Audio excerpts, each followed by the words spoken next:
Today we're going to talk about career and job pathways regarding nature, wildlife, and conservation. We're joined by Lauren, a professional who will share a bit about what she does. I'm a wildlife biologist with the U.S. Fish and Wildlife Service.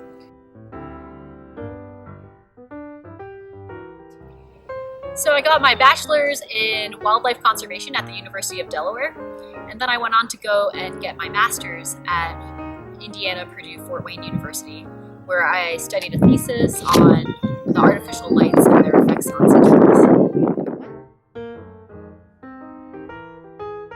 So my interest for wildlife conservation started in high school, actually, when my chemistry teacher, Miss Chander, came up to me and my friend Alyssa and asked me if we wanted to go on an environmental leadership lab in Hawaii with Brown University. And that would have been a big spring break project for us. And out there, we ended up going and we harvested invasive ginger, we studied birds while we were out there, we also looked at different volcanic and tropical ecosystems. And that really started my interest into a career with conservation.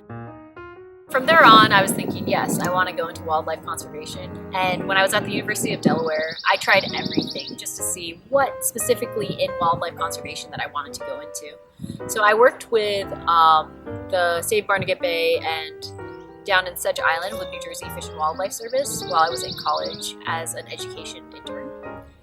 And this was in a beautiful little island in the middle of the bay, and we were able to teach different schools, including inner city schools, about the beauty of the bays and the beaches. Additionally, I did work with otters, where we were tracking them and also looking for their scat, which scat is poop. So different ways that you could identify mammals in wildlife. I did a lot of bird work also with piping plovers and other shorebirds with the state of New Jersey and with the National Park Service after college. And I also worked in Costa Rica for a while, about 3 years on and off with the Leatherback Trust, where I led excursions to look at nesting of massive leatherback sea turtles. They're about the size of this table. It's pretty wild. And also work with locals there, as well as different programs for education there as well. So I had a lot of different types of experience in the field before I got this job here.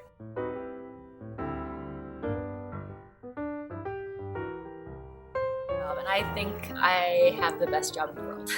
But I know a lot of people often think that wildlife biologists are out there in the woods and the beach, kind of just doing their own thing, and they often forget that a lot of this is data collection. All of this is science. And there's a lot of work behind the scenes that goes into having that beautiful field day. So for instance, I spend a lot of time on my computer, more so than in the field actually, just crunching numbers and also working with wildlife policy and working with human-wildlife interactions that we can find here at the refuge.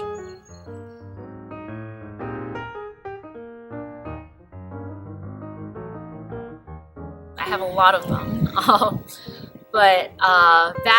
So I'm the wildlife biologist at Eastern Virginia Rivers National Wildlife Refuge Complex.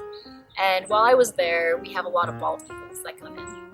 And one day I was just doing my typical grassland breeding bird count. I was in the field, binoculars in hand, and I saw something jumping throughout the grassland. And it didn't look quite like a deer like you normally see, and not quite like a turkey that's walking through. Instead, it was actually an injured bald eagle. So I got our intern as well as one of our volunteers, and we cornered the bald eagle, and we were able to capture it, and we saw that it had, we couldn't tell what was wrong with it, but its eyes were dilated. It turned out the eagle had lead poisoning, but since we got it in time, we were able to send it off to the Wildlife Center of Virginia, and they were able to rehabilitate it. What was even cooler was on July 4th of that year, they came back to the refuge with the bald eagle that was able to be rehabilitated and was ready for release. And we released it on the 4th of July at the Rappahannock River Valley National Wildlife Refuge. And I think what was memorable about that wasn't just the bald eagle, but the amount of people that showed up to celebrate the recovery of this eagle, and also just celebrate nature.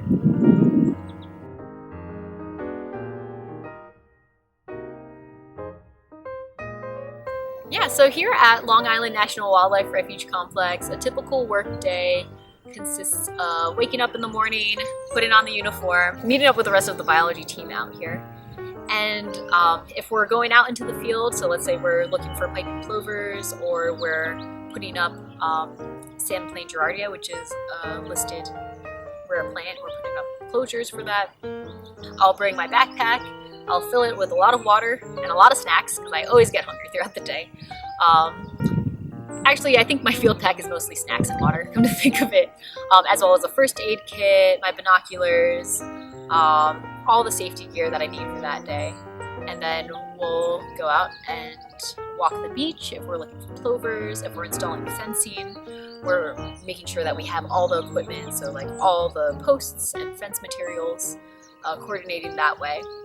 And it's a lot of walking. I always reach my step counter on my watch whenever I have a field day.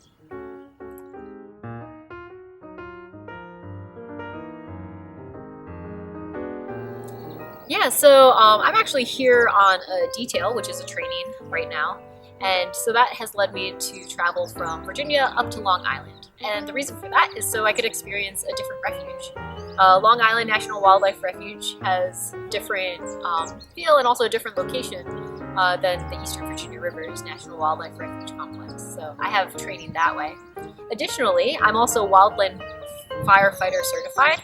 So I was able to travel for that within Virginia, but able to work with other fire crews and learn more from other people. I really think you learn a ton from working with other folks, so I love that the Fish and Wildlife Service gives you those opportunities to train with other people.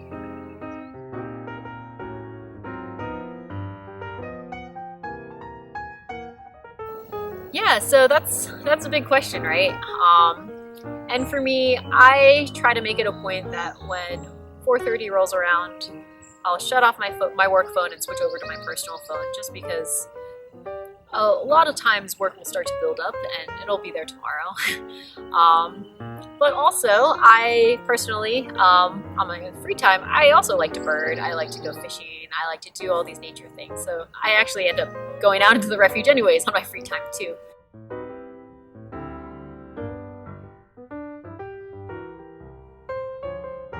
I would tell them, if you're looking to pursue a career in wildlife conservation, try everything. Be open to all different opportunities, because you never know what doors will open for you as when you take a chance on different things. So I would just say, be open to like any kind of experience you can get, and if you keep going that way, you'll be on a good path.